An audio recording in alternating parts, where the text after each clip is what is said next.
अस्सलामुअलैकुम क्लास। आज हम स्टार्ट करेंगे अपना प्लांट फिजियोलॉजी का लेक्चर नंबर 20 और आज हमारा टॉपिक है पोटेशियम आयन एक्सचेंज हाइपोथेसिस।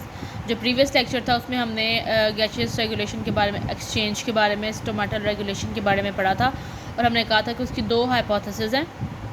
एक हमने प्रीवियस लेक्चर में पढ़ ली थी जो थी शुगर स्टार्च हाइपोथेसिस।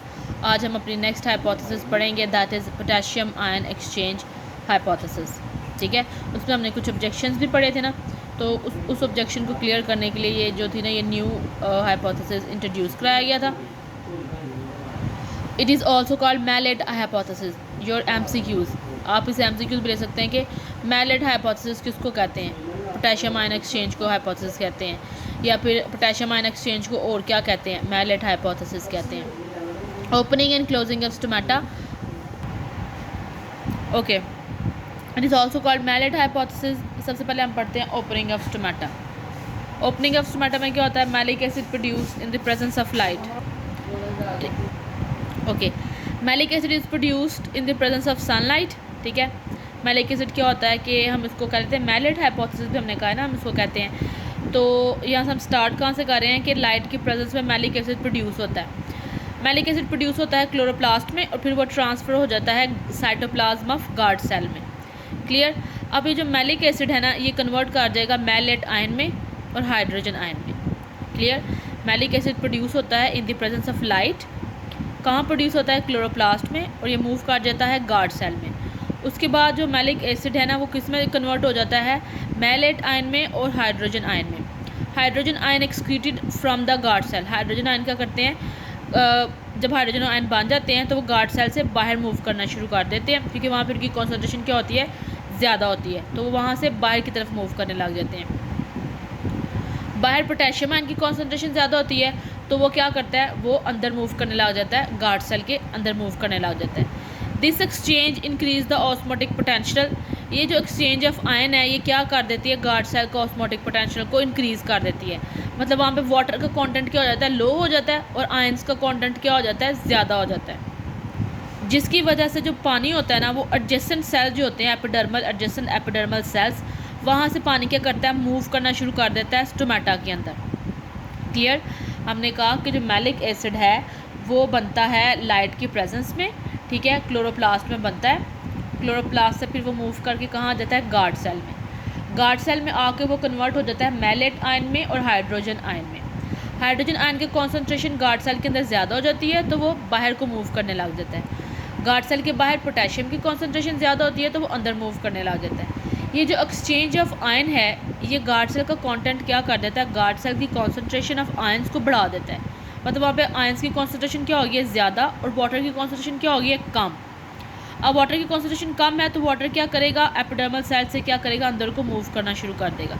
जैसे ही वाटर अंदर मूव करेगा तो गार्ड सेल क्या हो जाएंगे, टर्जिड हो जाएंगे, फूल जाएंगे, स्वेल अप हो जाएंगे। क्लियर। और जब टर्जिड हो जाएंगे तो गार्ड सेल क्या हो जाएंगे, ओपन। नेक्स्ट हमारा है क्लोजिंग ऑफ स्टोमेटा। सारी बात है, जैसे ओपनिंग ऑफ स्टोमेटा, उसका रिवर्स क्या होगा, क्लोजिंग ऑफ स्टोमेटा। डार्क में रात के टाइम पे पोटेशियम और हाइड्रोजन जो पंप है वो अगेन क्या हो जाता है, वर्किंग हो जाता है, दोबारा से वर्किंग हो जाता है। अब उसका बिल्कुल क्या होगा, उल्टा प्रोसेस होगा, रिवर्स प्रोसेस होगा कि पोटेशियम आयन अब क्या करें, एक्सक्रीट आउट हो रहे हैं। पहले वो गार्ड सेल के अंदर गए थे, अब वो गार्ड सेल के बाहर आ रहे हैं, क्योंकि गार्ड सेल के अंदर की कॉन्सेंट्रेशन ज़्यादा हो गई है और बाहर की हो गई है कम, तो हायर कॉन्सेंट्रेशन से वो लोअर कॉन्सेंट्रेशन की तरफ मूव करने लग जाते हैं। इसी तरह जो हाइड्रोजन आयन है, उनकी कॉन्सेंट्रेशन अब बाहर वाली साइड पे ज़्यादा हो गई है गार्ड सेल के, और अंदर वाली साइड पे कम हो गई है, तो वो बाहर से अंदर मूव करने लग जाएंगे। फिर से जो कॉन्सेंट्रेशन है, ये ऑस्मोटिक पोटेंशियल, जो बाहर का ऑस्मोटिक पोटेंशियल है, उसको इंक्रीज़ कर देगा। तो पानी अंदर क्या है, ज़्यादा है, तो पानी अब क्या करेगा, बाहर मूव करना शुरू कर देगा, पानी बाहर मूव करना शुरू कर देगा। ठीक है, तो जो ये हाइड्रोजन आयन है, मैलेट आयन है, ये दोनों मिलकर क्या बना देंगे, मैलिक एसिड बना देंगे। मैलिक एसिड बना देंगे तो इसका मतलब वहाँ पे वाटर कंटेंट क्या हो गया, ज़्यादा हो गया है, तो वाटर कंटेंट क्या करेगा, बाहर को मूव करना शुरू कर देगा। It reduce the osmotic pressure, जिसकी वजह से टर्जिडिटी लूज़ हो जाएगी। टर्जिडिटी लूज़ हो जाएगी तो स्टोमेटा भी क्या हो जाएंगे, क्लोज हो जाएंगे। क्लियर। पोटेशियम और हाइड्रोजन पंप अगेन रात को डार्क टाइम में एक्टिव हो जाएगा, पोटेशियम बाहर को मूव करेंगे, हाइड्रोजन अंदर को मूव करेंगे। हाइड्रोजन और मैलेट आयन मिलके क्या बना देंगे, मैलिक एसिड। अब वहाँ पे पानी की कॉन्सेंट्रेशन ज़्यादा है तो पानी बाहर को मूव करेगा, जिसकी वजह से क्या हो जाएगा, उसका ऑस्मोटिक पोटेंशियल रिड्यूस हो जाएगा, लॉस ऑफ टर्जिडिटी हो जाएंगे, सेल्फ फ्लैसिड हो जाएंगे और स्टोमेटा क्लोज हो जाएंगे। क्लियर? ये थी ये पूरी थ्योरी। अब हम पढ़ते हैं फैक्टर्स को जो इफ़ेक्ट करते हैं गैशियस एक्सचेंज को। जी, सबसे पहला फैक्टर है humidity of air. Humidity of air होती है कि एयर सैचुरेट है वाटर के साथ। एयर सैचुरेट है वाटर के साथ, क्या होता है, हम सैचुरेटेड सोल्यूशन बनाते हैं। सैचुरेटेड सोल्यूशन वो होता है जिसके अंदर और सोल्यूट डिज़ोल्व नहीं हो सकता। तो ह्यूमिडिटी ऑफ एयर का मतलब क्या होता है कि एयर जो एयर है वाटर के साथ सैचुरेट है, इसका मतलब अब इसके अंदर और वाटर ऐड नहीं हो सकता। तो अगर ह्यूमिडिटी लेवल ज़्यादा है तो गैशियस एक्सचेंज भी, अगर ह्यूमिडिटी लेवल ज़्यादा होगी गैशियस एक्सचेंज कम होगा, क्योंकि हवा के अंदर पहले से क्या मौजूद है, वाटर वेपर्स मौजूद है।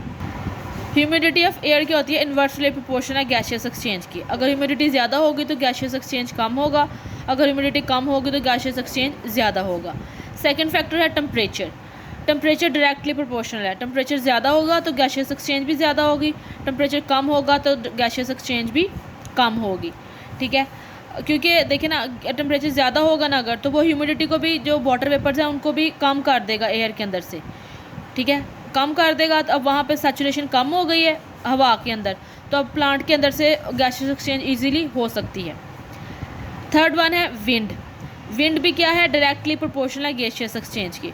विंड ज़्यादा होगी, जैसे विंड ज़्यादा होगी तो जो हवा के अंदर वाटर वेपर्स हैं उनको उड़ा के अपने साथ ले जाएगी। अब वहाँ पे हवा के अंदर वाटर वेपर्स नहीं है तो गैशियस आराम से एक्सचेंज हो सकती हैं। तो विंड भी क्या है, डायरेक्टली प्रोपोर्शनल है।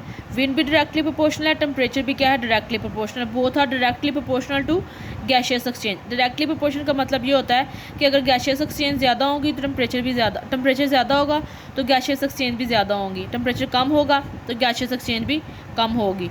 विंड ज़्यादा होगी तो गैशियस एक्सचेंज ज़्यादा होंगी, विंड कम होगी तो गैशियस एक्सचेंज भी कम होगी। लेकिन इन्वर्सली प्रोपोर्शनल का मतलब है कि अगर ह्यूमिडिटी ज़्यादा है तो गैशियस एक्सचेंज कम होगी, अगर ह्यूमिडिटी कम है तो गैशियस एक्सचेंज ज़्यादा होंगी। क्लियर? उसके बाद हमारा फैक्टर है light. Gaseous exchange increase in light. जैसे हम पहले बात कर रहे हैं कि दिन टाइम जो होती है वो गैशियस स्टोमेटा ओपन होते हैं। ठीक है, तो गैशियस एक्सचेंज की होती है ज़्यादा। सारी बात है, स्टोमेटा ओपन है तो गैशियस एक्सचेंज हो रही है ना, स्टोमेटा बंद में तो गैशियस एक्सचेंज नहीं होती।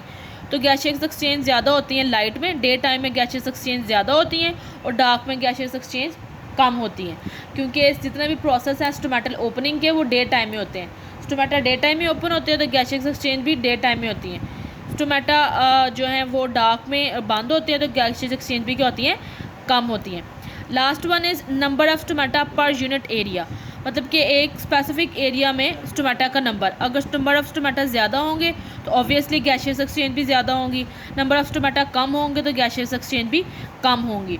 अब ये जो वाटर प्लांट्स होते हैं इनके अंदर ज़्यादा गैशियस एक्सचेंज की ज़रूरत होती है तो इनके अंदर स्टोमेटा भी क्या होते हैं, ज़्यादा होते हैं। लेकिन जो डेजर्ट प्लांट है उनके अंदर गैशियस एक्सचेंज या ट्रांसपैरेशन रेट कम होना होता है, तो उनके अंदर स्टंकन स्टोमेटाज होते हैं। स्टंकन स्टोमेटाज क्या होते हैं, बिल्कुल अंदर धंसे हुए स्टोमेटाज होते हैं और 2 और ही नंबर होते हैं, नंबर में भी कम होते हैं। तो जिसकी वजह से क्या होता है वहाँ पे गैशियस एक्सचेंज या ट्रांसपैरेशन रेट क्या होता है, कम होता है। ये सारे के सारे क्या थे फैक्टर्स जो अफेक्ट करते हैं स्टोमेटल रेगुलेशन को, गैशियस एक्सचेंज को, ट्रांसपैरेशन रेट को। क्लियर?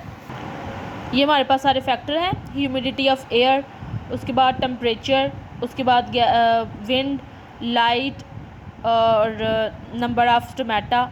ये सारे के सारे क्या है हमारे पास फैक्टर हैं जो अफेक्ट करते हैं किसको, गैशियस एक्सचेंज को। क्लियर?